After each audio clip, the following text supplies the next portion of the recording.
It's like a jungle out there, and only the strong survive. You know, the weak get killed off. That's what's happened in Northern Ireland. Unfortunately, that's the way it is. Gone are the days when people could support two big league teams. We can't do it anymore.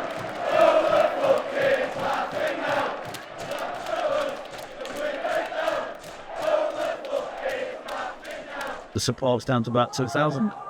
They'll run to the end of the season and that's it. They'll be gone. They'll be done all decent orders. There's no roads left.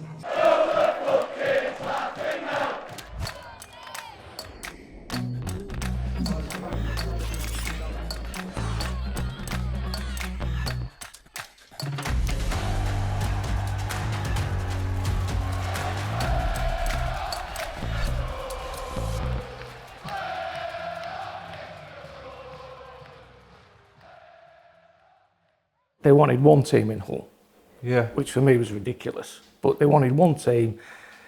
We had to create an atmosphere where it was us against the world, Yeah. which worked in our favour at the time in terms of playing. But yeah, it was a really bad time.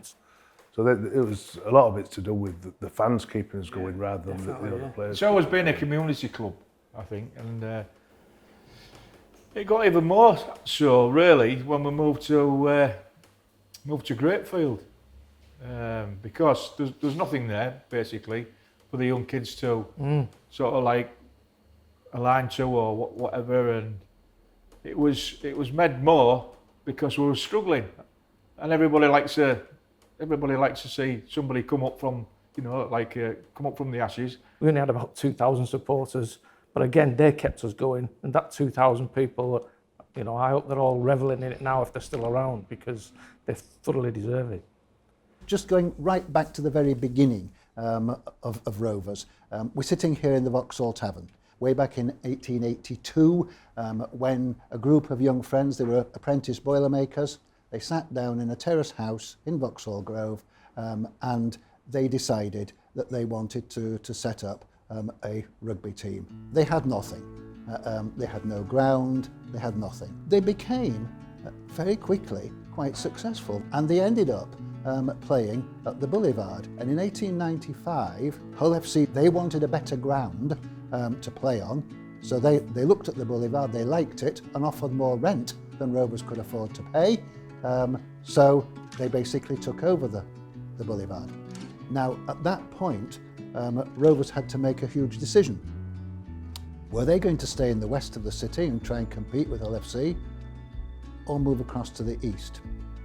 It was succinctly put by some observers at the time: stay in the west and die, move to the east and survive. My dad brought me to my first game in '94, but he was too tight to buy me a match programme, so I don't know the exact game it was. Even I fell in love from minute one. It was like lower and even lower than that. It was just a grind. I think the lowest crowd we had when they experimented with 6 o'clock Sundays was 1,200 against Batley. 2016, when we got relegated, was obviously a real low point. I remember the last 5 minutes of the game up until probably a month later. I can almost remember minute by minute, because it was such a pivotal part of this club's history. We lost the game in Golden Point. Everybody was shattered. Players was on the pitch, on the knees on the pitch. But what I remember was about 20 minutes after the full-time hooter, there was still a couple of thousand fans in the East Stand, all just in shock. But it occurred to me that there was waiting there because they wanted to know the players and they still had some support. And I thought, fucking hell, I'm gonna have to go get the players out of the changing rooms here. And we got the players back out the tunnel, and they started singing Rovers Till I Die. And it still makes me emotional now, because I knew we had something to work with. I knew that we could rebuild from that moment.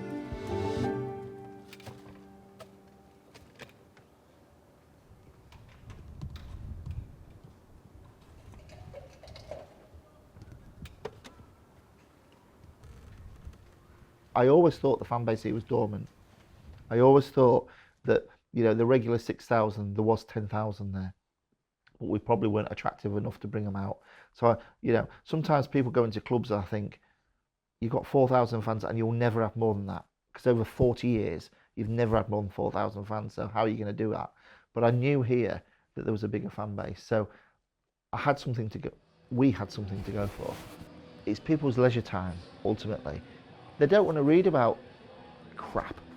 You know, they want to read about that. It's their passion. It's what switches them off, what they enjoy.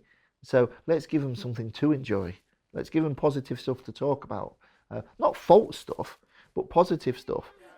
And then they'll talk positively about us to the mates in the pub. And then ultimately then, you're just spreading a good word. I think in sport, people look for this magic silver bullet, and the honest answer is it doesn't exist. So we've built this fan base. When I joined the club, there was 4,300 members, about 10,000 now. And that is 10 years of incremental marginal gains, small 1%ers,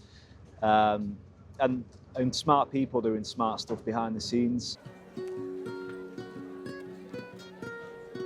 We are in a really lucky position. Like every time we bring something out, it gets bought. Our fans are always wanting something fresh and new, and the next time we bring a t-shirt or a shirt or we bring an accessory out, they'll come and buy it. So they know that everything that they put into the club goes back into the club. Without it, we wouldn't have the likes of Jared coming over and the star players that we have in the team. We contribute massively towards the revenue of the club.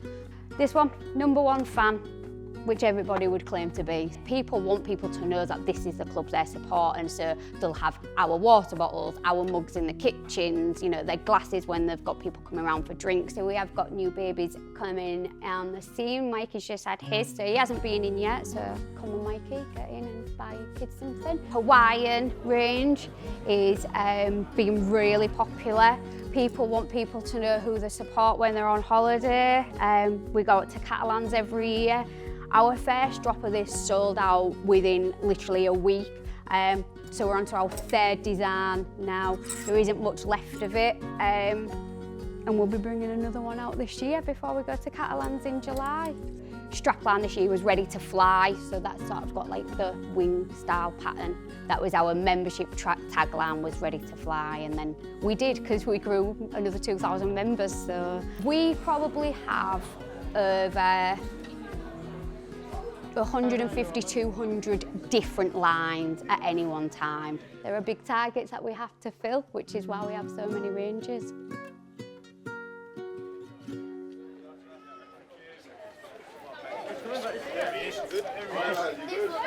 Can I just sign a shirt, please? Yeah. You settling in all right? Yeah, good. Yeah, good. You got a house yet? Yeah, no, not yet. I'm not yet. With Mickey in Tyrone for the moment. That's all it is. I've been at the Dragons for 8 years. Catalans struggle with the budget this year. They have to pay for all the team traveling. So I was surprised. That was my first feeling, you know, just surprised. Like I wasn't expecting this, but at the end of the day, it was my decision. You know, that they don't like say it's you go and like there is no choice. They just ask me, and I wanted to take the opportunity because obviously I want to learn new things.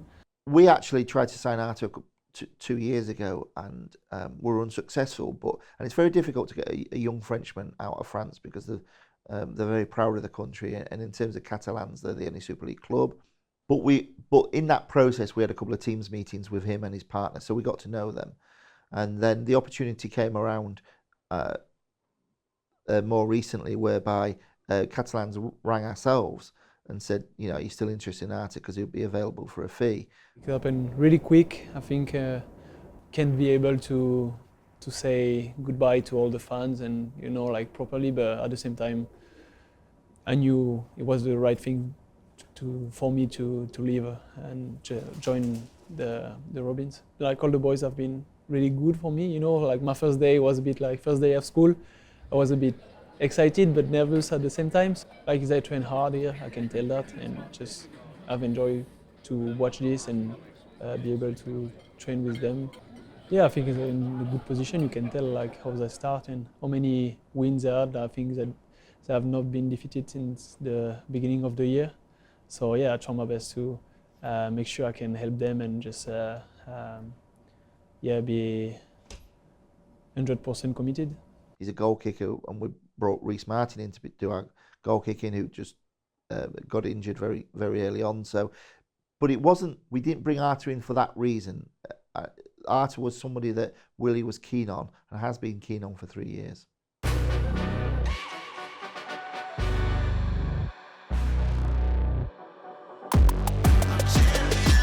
They'd started the season really well. They were full of confidence. We'd had a couple of close games. Saints were heavy favourites that night, and we went there and we did a job on them. Won convincingly in the end. A couple of tries for Oliver Gildart. Mikey had come back from injury the week before. And yeah, I think that game kind of kick-started our season in effect.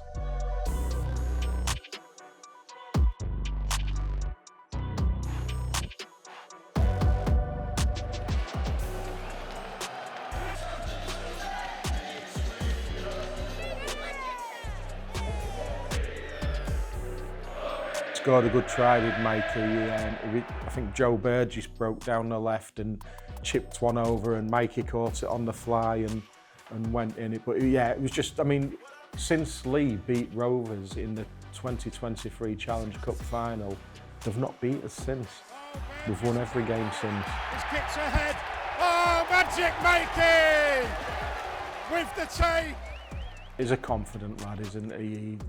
He answers people with his performances on the pitch, and you know, he's a joy to have in your side. You know you've got a good player when they're unpopular with the supporters of other clubs, and he gets a lot of vitriol and a lot of negativity, and not a lot of it's deserved, really. Another 0 on the board, 30 points.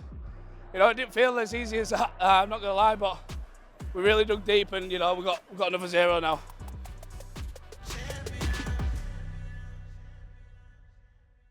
Well, an exciting Challenge Cup quarter-final we have in store. Hull FC, 5 Challenge Cups wins to their name. Hull Kingston Rovers last winning the trophy back in 1980. I'm excited, I think it's great. Derby week's always extra special. One in the calendar, and yeah, obviously to face them in a Challenge Cup quarter-final adds that little bit of extra spice. They've obviously improved massively from last season, and credit where credit's due, they're doing a lot of stuff right, so it's going to be a tough game for us. We're going to have to nullify their threats, and we'll have to be at our best to win. Yeah, it's been such a long time since this fixture in the Challenge Cup has been.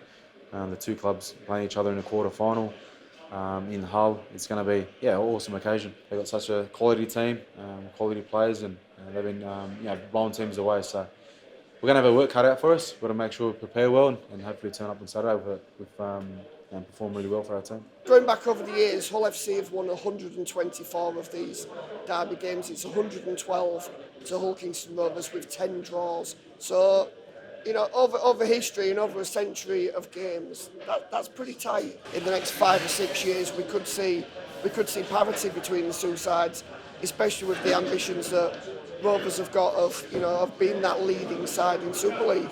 Well, when I first came in, not being bred in this game, the fact that both sets of fans look forward to the derby so much each year, it become the most important game of the year. You could finish halfway up the league and get knocked out of the cup as long as you won the derby. That would keep the fans quiet. I came and said, can we just not have the derby as the biggest game of the year?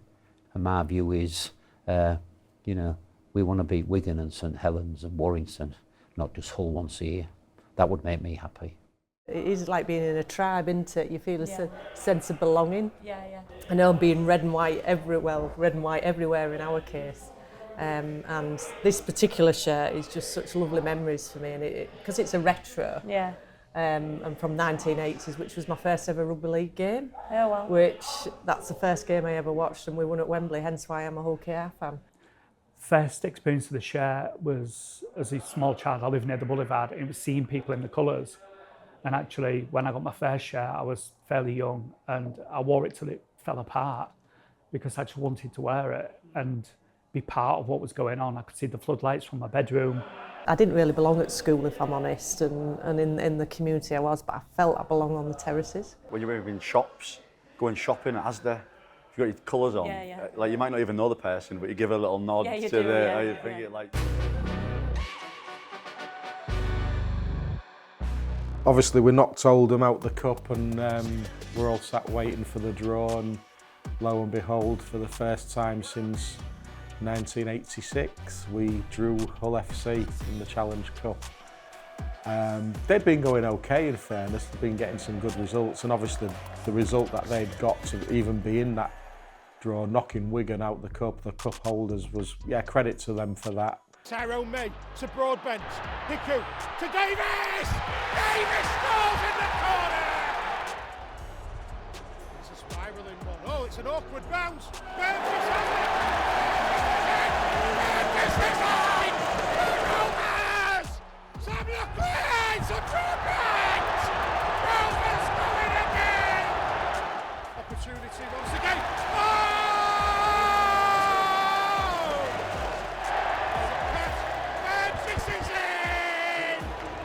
Destroying Hull FC, absolutely destroying them. But yeah, we showed them who was boss that day. We gained a bit of control in the first half, and then when we come out the second half, that's not really us. I know we got a few quick tries, but there's a rough patch there, what we need to work on, especially when it comes to semi-final. Big game occasion, but we got the job done, and on to the semis we go. Gentlemen, the object of the exercise today was to make our chairman smile. What do you think?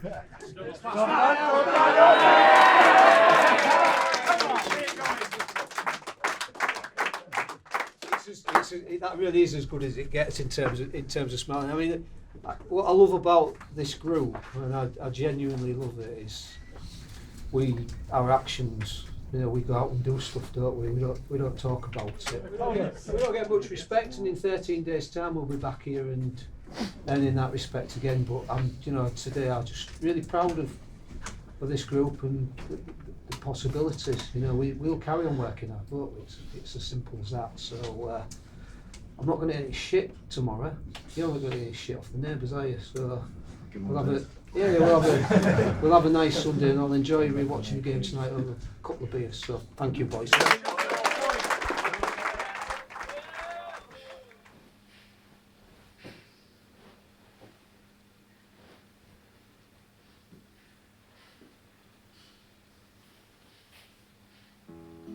I didn't actually start going to Hull KR until 2009, so I was 19 at the time, a bit of a late bloomer. I was just on the bus on the way home from work one day. My friend gave me a call and said, "I've got a free ticket for Hull KR tonight, do you fancy coming?" And I've never really been interested in rugby league and absolutely loved it. Literally anything can happen all the way up until that final whistle, and yeah, just that sort of that drama and ecstasy that comes with it is special. I started collecting sort of player worn shirts back in 2012. So yeah, not too many people have a spare bedroom kitted out in something that they love, but I've got the opportunity to be able to do that, and I've really put it all together. So let's have a quick tour around it. This is my Hull KR memorabilia room. Got what I would call a wonderful collection of Hull KR shirts spanning all the way from 1977 all the way through to the modern day. To be able to sort of showcase it is something that I'm really passionate about, just to be able to kind of just spread awareness around the polyester that Hull KR have worn over the years. So yeah, if we're talking about legendary players that are captured within the Hull KR shirts collection, it probably has to be this one. So this one here is from 1979/1980, the season that Hull KR did win the Challenge Cup. This one here has got the number 14 on the back, which means that it was generally worn off the interchange bench by whoever was the back interchange back then. In December of 1979, Roger Millward came off the bench for Hull KR. It's actually been tapered at the bottom. It's been physically cut with a pair of scissors, and then it's been repaired. Roger was renowned for cutting his shirts, so yeah, there's a very high chance that this shirt was actually worn by Roger Millward. I've kind of tried to sort of capture the 2024 season. One of my favourite trio of kits that we've ever had. Obviously we've got the home shirt here. This one was worn at some point by Tyrone May. It's got quite a lot of wear to it. You can see where it's kind of got some of the red stains and a little bit of wear to the number here. This is a match issue shirt that was the spare shirt for Jack Broadbent for the 2024 Grand Final. You'll see on the front that it's got the embroidery text on the front there. So that was added for the 2024 Super League Grand Final. The shirt should always be more important than the player. So I would always value a shirt in my collection that I haven't got necessarily over a certain player. But in the 2025 season, it's hard to look past Jared Warea-Hargreaves. He's somebody where, you know, he's just got the 1 year at the club, and it would be absolutely incredible come the end of the year to get one of his shirts within my collection.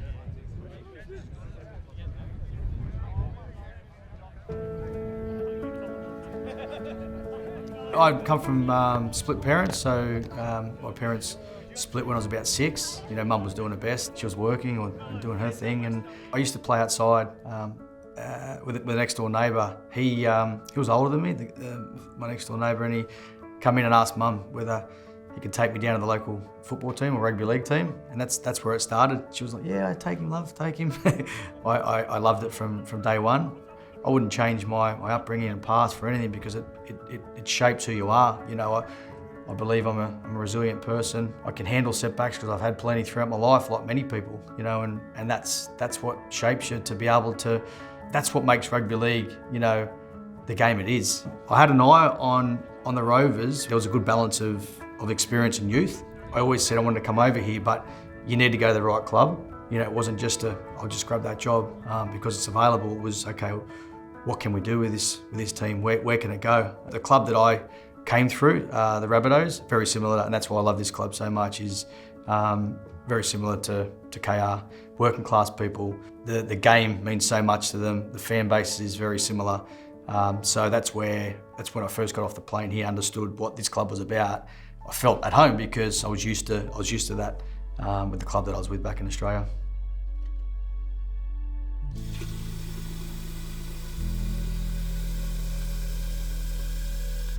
I'm from Glasgow. I was born and brought up in Glasgow. But when I bump into anybody, they say, "Are you blue or green?" In Glasgow, I'm blue, definitely. Proud of it. I said, in Hull, it's red and white.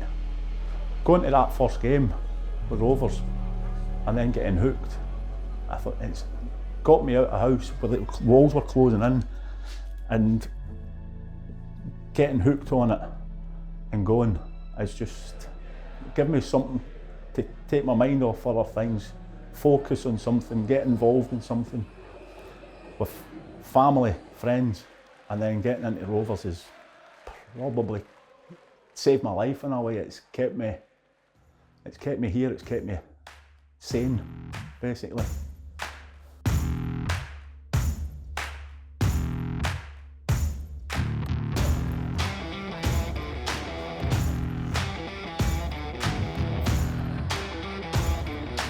Last year's Betfred Super League Grand Finalists, Hull Kingston Rovers and the Wigan Warriors. This time the Rovers will host Wigan, and it's a great opportunity for the Rovers. You know, they sit top of the table at the moment, undefeated, in great form, but it's this game, well, that will sort of prove their worth to a degree, get the monkey off the back. It's going to be blood and thunder, this one. We are underway. Can Rovers unlock this Wigan defence? May floats one. Litten to Gildart. Gildart to Burgess. Burgess has dived for a corner. Second phase attack is Bevan French. Eckersley in open space. I'm not sure Hiku will have the legs to stop the young centre. Wigan hit Rovers from deep. Rovers pinned back onto their own line. Lehman to Smith. He darts through a gap. Has he got the touchdown? He has. And Jack Smith should hang his head in shame. No way was that a 6 again. You know, they scored 12 minutes from the end, which was the game, you know, the try that kind of swung the game their way. Then they got a couple of tries towards the end, which were Rovers just trying to chase the game, really. You know, I'm not taking anything away from Wigan. To come to Rovers and win is a tough ask. They did it, but Mikey being absent and the fatigue factor was probably something to do with it. Went to Wigan, and Bevan French has sent field in half the length of the field. The difference, boys, is they just take their opportunities. Okay, it's fucking fine margin, I'm telling you. They take their opportunities. And this is not an individual, okay, but it's reality. I thought we were in control, right? We went forward, we had reasonable full position, we got on our 20. Okay, we go for an offload, we try and force that, and then we try and sneak one in behind the markers. So it's a negative play or negative play. Kick, they're on the front foot, they're in field position, we give a 6 again, and then we don't defend. But there's a lot to like about that performance. There's a fucking lot to like about that performance. All right, he's been up for a long period, and we're going that way. We're going to keep going up.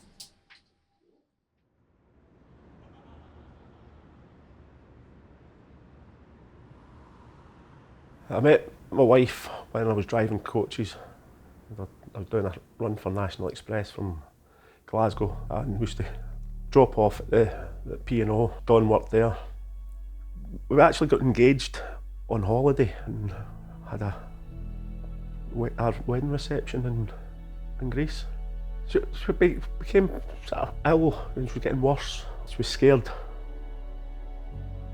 She said, I don't want. She said, no, I don't want to be told. It might be nothing. Get it seen to quick. It might be nothing.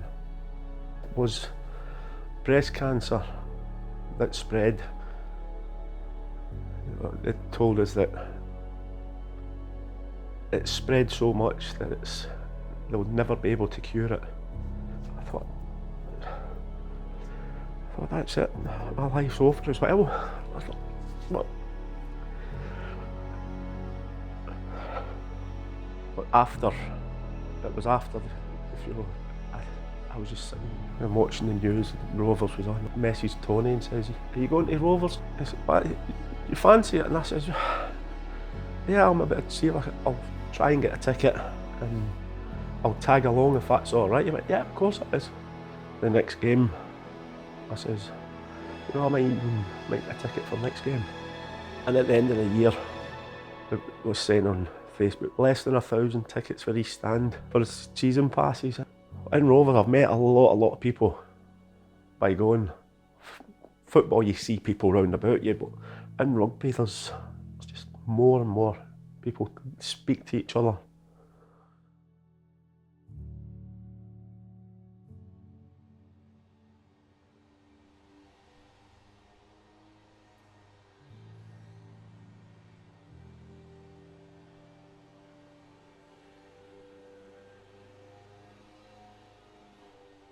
I started at Hull FC because my best friend worked there.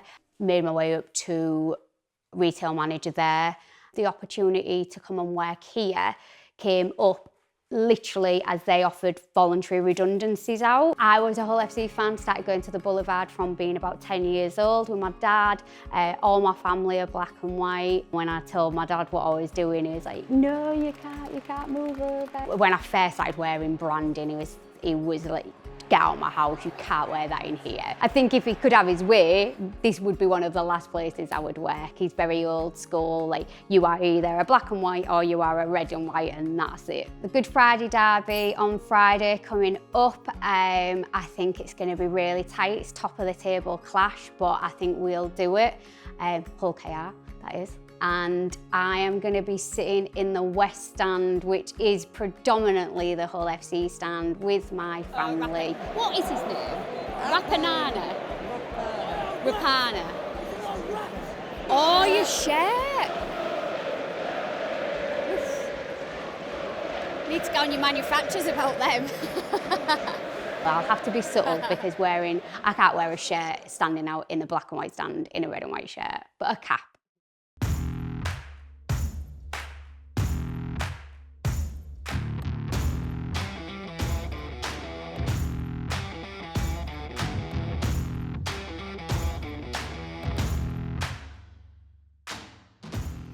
The cup game had whetted the appetite. I suppose the major talking factor of the Hull FC Good Friday League game was the sending off of Cade Cuss.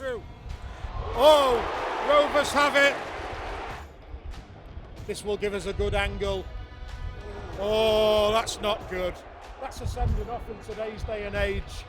He didn't get any suspensions or anything, but at that point you thought, well, we should win this game early, easily, but they showed a lot of spirit. They fought their way back in, but Rovers like to get into the grind with teams, and they often do so and come out the winners in the last 20 minutes. To Caesar, who stabs it in behind. Oh, Rovers were lapsadaisical there.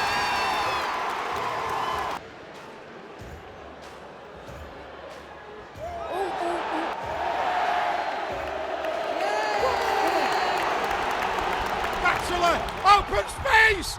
Bachelor goes on! Lewis has put it up for the challenge. It's been pushed back. Oh, Rovers have it! Jared Warea-Hargreaves Warea-Hargreaves. The highlight for me was the Jared Warea-Hargreaves try. The way he tipple-tailed over the line and gets a massive big grin on his face, priceless. Bragging rights, stay with the Robins.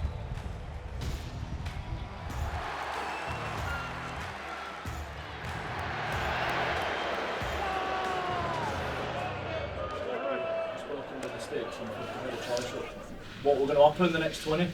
We fucking chose the right option, didn't we? We went after it, fucking turned the screw and come out on top. But credit to us because we fucking you challenged us in the week about that.